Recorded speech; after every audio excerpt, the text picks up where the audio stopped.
That night, when I walked home, threads of lightning flickered and flashed silently in the distance, until the thunder roared with all the ferocity of a lion. I started to run, looking for some place, any place to find shelter as the heavens split open and started to rain.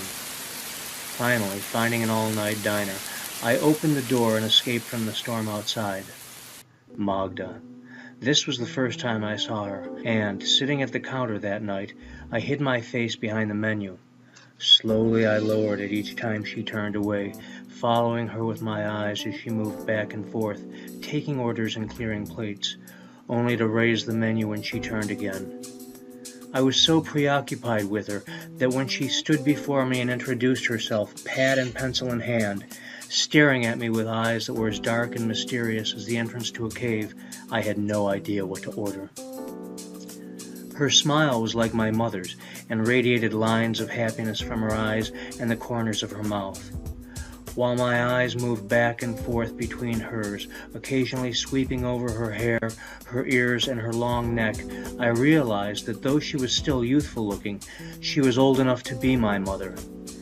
By this time in life, I later learned, she had already worn out 2 husbands and was worn weary herself by a life of standing on her feet, frequent car troubles, and struggling to make ends meet. Though her shape was still slender and her body was still firm, she was slowly being ravished by the effects of time, and, the truth be told, her age was the very thing that made me desire her so badly in the first place. Each morning, the only thing I looked forward to was the setting of the sun, for, like she was some divine creature, only then would I see Magda. She had a presence that the male customers came to see, and the female customers noticed in their husbands' eyes. Her hair was black as midnight against her moonlight skin. It glistened like oil as it hung straight down the center of her back, pitching and whipping from side to side, below the knot of a scarlet ribbon, like the tail of a wild stallion. The thought of her crimson smile haunted me during the daylight hours, and while my teachers droned on and on, I could think of nothing else.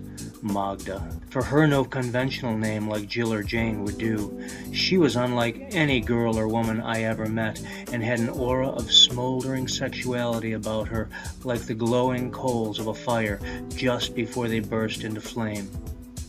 Each night, before I strutted through the door of the diner, hoping to draw her attention, I stopped beneath the streetlight to check my complexion in the reflection of the window next door.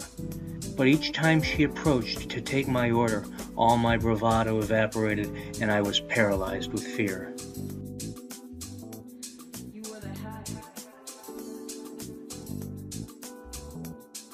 Because I was old enough to understand, but still too young to be considered a potential lover, I think she thought I was safe and regaled me with tales of her sexual prowess.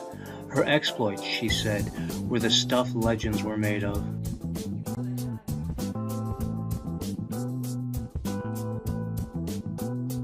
In the ancient world, they thought sex was a sacrament of the gods and believed it had transformative powers. She told me.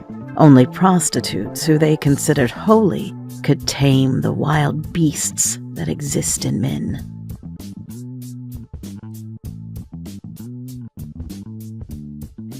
Each time she said something like this, she filled my contracting heart with terror, and her lips curled with a cruel little grin.